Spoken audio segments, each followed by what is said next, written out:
According to a new study, kids raised by single moms who choose motherhood tend to thrive. But what does that mean? Joining us on the Coco News Live line is parenting specialist Maria Lucé. And tell us about this study. Number one, what is a single mom who chooses motherhood? Well, okay, so that would be something different.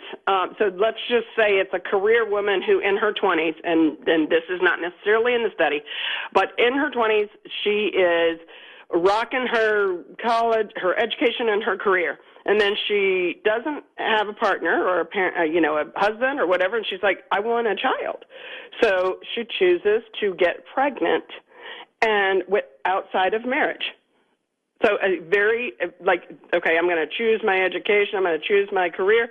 Now I'm going to choose to be a mother, as opposed to waiting to get married. That's the difference. We're not talking divorced families. That's the difference. So now, is she telling the father that she's choosing motherhood? Well, that depends on that could vary from person to person. She could be going to, the local bank of fatherhood. Yes. If you know what I mean. Yes. So she chooses motherhood. She's got a career going. She's a single mom. Right. And we've been told, over and over and over again that children need a mother and a father. But this study, what's it saying? Well, it's saying that kids are thriving with single mothers by choice just as well as in two-parent families. They looked at several different things: the well-being of the child, the behavior of the child, and then parental stress. So, while it still does take a village, what the study also showed, which is very interesting, is that single mothers by choice had a greater support network of family, friends, neighbors, teachers, etc. And I think that's probably key in this.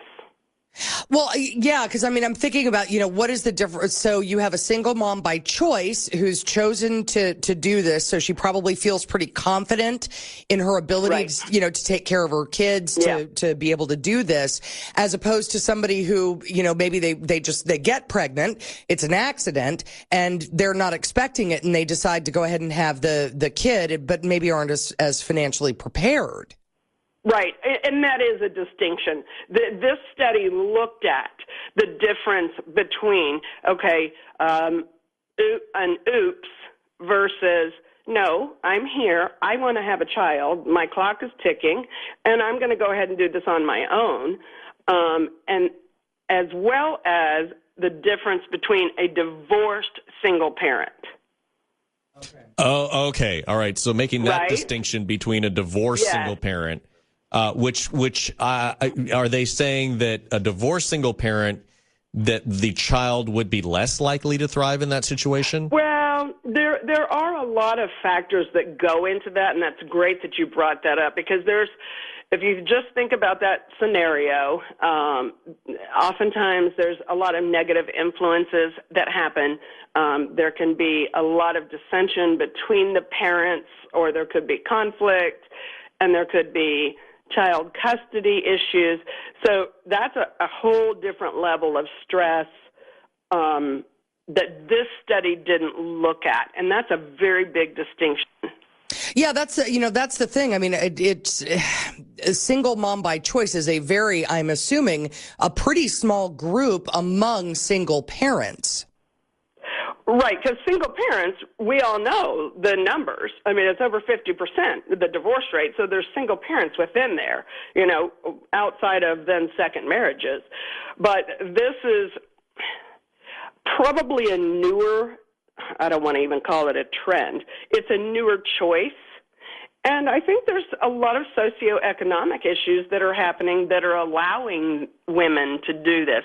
And by the way, I found it interesting that they would now this study is only mothers, but there could be fathers out there or men out there that want a child that could do the same thing. Well, yeah, I was wondering that myself. Yeah, I was wondering that the same thing with the same support system and all that. Yeah. All right, Maria, we are out of time, but interesting.